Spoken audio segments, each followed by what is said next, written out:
citizens of Westeros, along with Maurice, Thrones Drew, and handsome Hank, HodgSON of the Harpy.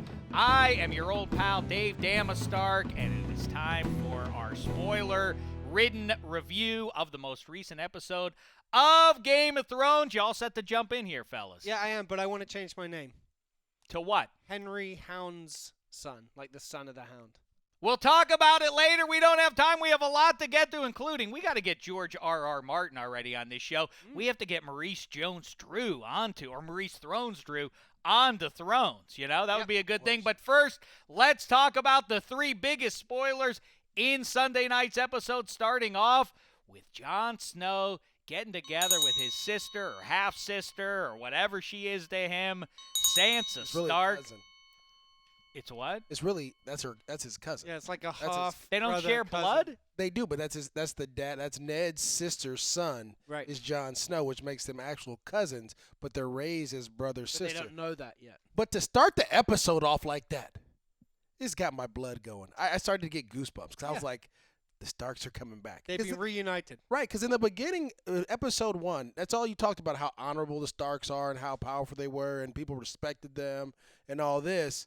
And then now you start episode 4 off with them coming back. It was beautiful. It was cool. I like the way they were discussing it as well and saying, you know, we didn't know any of this was going to happen. They grew up, like you said, in this powerful position, and then suddenly they've been scattered to all corners of Westeros and beheaded and killed and stabbed and whatever. It's almost surprising there's so many of them still walking around Westeros. Well, he was kind of prolific. Yeah, I suppose who's so. walking around Westeros? There's only not because Arya's over the seas in I forgot the name of the place. It's crazy. Yep. Where they do the assassins. You have Arya still alive. Rickon is alive, but he's in the north. Bran's under a tree. Bran is over the wall. He's on the other side of the wall under a tree. By the way, all these names that we're mentioning, you may also see them passing along here at the bottom of the screen. That's because we've started up an in-house Game of Thrones Fantasy League. Follow along on Facebook, Twitter, and beyond, and join the conversation. Hashtag DDFP GOT. If you can put all those letters together. Yeah, I thought it was nice. The sister getting together with Jon Snow. She, though, is bloodthirsty. She wants to go down to their old crib in Winterfell and reclaim it from Ramsay Bolton. Problem is, Jon Snow seems to want to have no part of anything. He doesn't want to be. He doesn't want to be at the wall anymore. But he said, "I'm tired of fighting her." Well, that was until he got the letter, the epistle from Ramsay that turned up and was pretty blood curdling in its own. He writes a nice letter. He does. He has great penmanship. I've seen some of his reviews on, like, if you go to NFL.com and you look at some of the message boards below articles. I think Ramsay writes some of those things. You know, like if he listens to the podcast, it'll be like, "Hey Dave, really enjoyed today's podcast. I wish Maurice would stop questioning the Jags. I really, because I will flay the skin off of his body and turn his pets into rugs. Dave, you bastard, you are going to be he works up to it. He works up to it. It starts nice and then it gets a little bit more. Going back to it though, they've both been through a lot. You know, Jon Snow has killed a lot. He's just tired. He's been dead. He died, right? He's killing and he died. But then Sansa's been through a lot, too. It was hard staying over in the Bolton castle or whatever she was. Especially because it was your old home. It'd be like you lived in this house and you had this great mom and dad and happy childhood memories, all that stuff. And then the next time you went back there, then you're like, I've come home. But what you come home to is some monster. And I respect the monster. I like that Ramsay. I don't know why you like Ramsay, but I did like the letter, Handsome, that it winds up with what Ramsay's going to do. You come and see me. Come and see me. Kept saying that. I will flay the skin of your troops. And then he gets to the part of what's going to happen to his sister, to Sansa, and he just goes, I will kill you all and take your eyeballs in the... etc. Yada, yada, yada. You don't need dogs. to Feed the dogs. Feed them to the dogs. My God, those dogs are amazing. Hey, speaking of Ramsay, who at this point really is worse than Joffrey ever could have dreamt of. Right? Ramsay. No question. Oh, no question. Ramsay took out. You have Ramsay in our fantasy league. Handsome. I do. It doesn't give me our any first pleasure, but he's a killer. And my team, Osha, the wildling girl who was handling Rickon. Maurice is still mad that I drafted Ramsey. No, because it was supposed to be a snake, and it was supposed to come back, and I was supposed to get him. Yeah, but Maurice, what you can do, just like any other fantasy league, propose a nice trade. If you got a trade, no, because he's gonna die. But I love the way he set her up, though.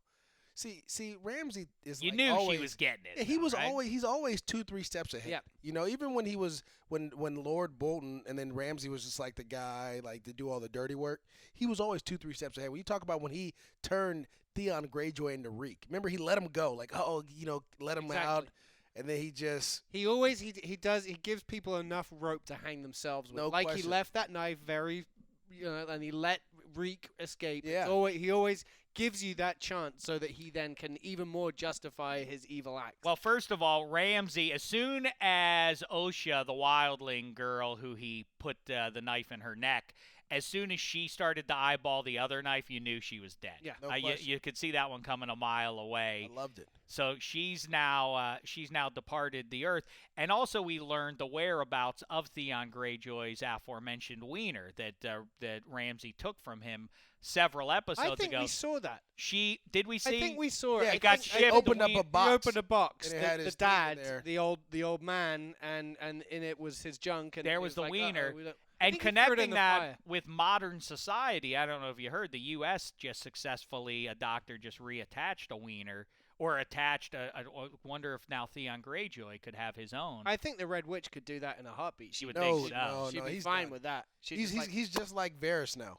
He has no desire to do anything. He's just gonna be Varys of the Ironborn, and that's okay because Varys ends up being a key player in this whole situation. Too many worlds for me to track. Now that What do I you have think to is worry the about most- what's happening up there. What do you think? I wouldn't want to live there, depressing that's for- place to live. There. I think that Where, that place the just doesn't Ironborn? look well kept. The Ironborn? Yeah, like there's the castles all on top of rocks, the sea below. It just doesn't look like a fun. Everything's me wet, Dorne. it's damp.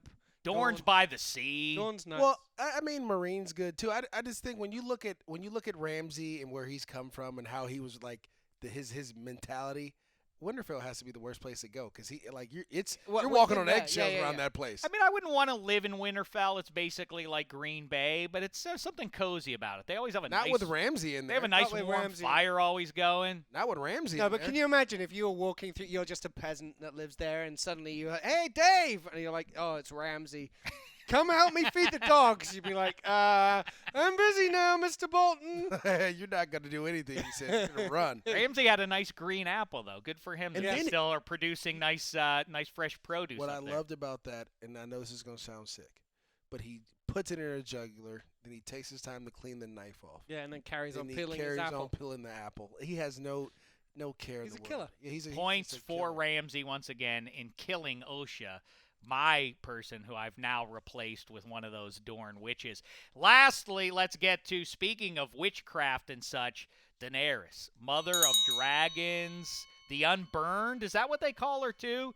She took down. Can't be burnt. They made her go. They said, "Hey, Dothraki, you got to come. You're a widow. You got to come." They laughed at her. Then all the fellas got together and they told her they were going to give her what for. She had a smirk on her face throughout, and then we found out why. Hasn't the time come though where they can't? I feel like she's pulled the trick many times where she can speak the language that the people. So they're speaking like, "Oh, we should do this to her. We should do that," and then she starts speaking their language, and they all look shocked by the fact that the blonde can. All of them speak their don't know language. that she can speak the language. I know, but she's done it before. I'm sure that.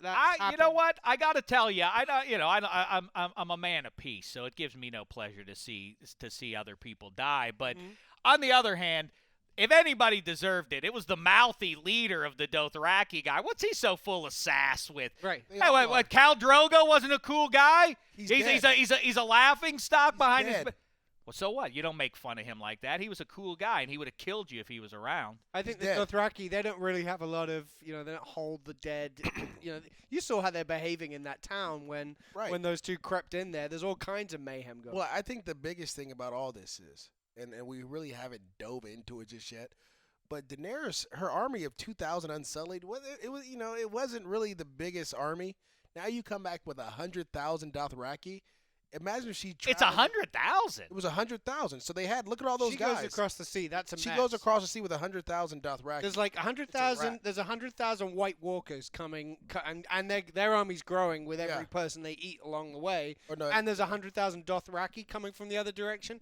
Just getting a cave. You know who's the big loser of the episode to me, aside from the people that were burned alive, is and they were big losers. Was Jorah, who's with Dario. Dario shares his bed with the queen of the dragons. Yes, he does. The mother of dragons.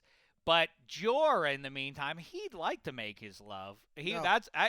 He's got an STD. Let me ask you, what ends up happening? Because they said like, you know what happens when what's going to end up happening. He's like, yeah, I know, but you just turn into the Thing. I think you like turn you're into like a creepy crawly. Like you're the Fantastic Four's the Thing. I think your whole body just becomes brick. But or maybe that'd be be dust. But I think, to your point, Handsome, it's interesting. Jorah always probably could have the peace of mind of knowing that since he's got the scales on him now, like, well, Daenerys would be with me, but I got the scales now. No, but then again, if she can survive fire, that's child's play. She wasn't gonna be with him ever. Why was Dario rubbing it in? I like Dario too, but that was a little bit much. Because Dario, he like he said, he's like, I've never been disciplined before. Like I literally the Unsullied and the Dothraki are similar. They're very similar. They're guys that they just kill. That's all they do. Except the Dothraki, they also hump. But you know, that's neither nor here nor there. But you're talking about a culture in which killing is accepted. Like at the wedding, when you talk about when Daenerys got married to Khal Drogo, it's like it's not a Dothraki revolution. At least 3 people don't die. When you consider, all the Unsullied and then and Varys and Theon, I mean, there are a lot. I mean, like 2/3 of the men on the show have no wiener. It's weird. I wonder what that's supposed to mean for us. To let you know that if you can have happen. You better hold it in high regard. Business. Serious business. All right, everybody, be careful out there in all the 7 kingdoms and beyond. By the way, as we bleed out of Westeros and go across the narrow sea to the other place where Meereen is, Slaver's Bay. I'm starting to feel like they're just going to start bumping into people from Middle-earth. I mean, why? You can't leave the 7 kingdoms, right? They're going to start like, oh, look who it is. We've reached the Shire. Look who it is. It's Samwise Gamgee and all those. Yeah, where is Sam? We haven't seen Sam in a while. All right, back with another review for you next week. In the meantime, stay tuned in on social media, on Twitter. Hit us up with the hashtag DDFPGOT. Follow along our fantasy game. All 6 teams, including the producers, 2 teams behind the glass, Maurice, Ike Taylor, Handsome Hank, and myself. And who knows, maybe next week we'll have a football playing pal join us for the conversation as well. In the meantime, thanks so much, Westeros, and remember, winter's coming.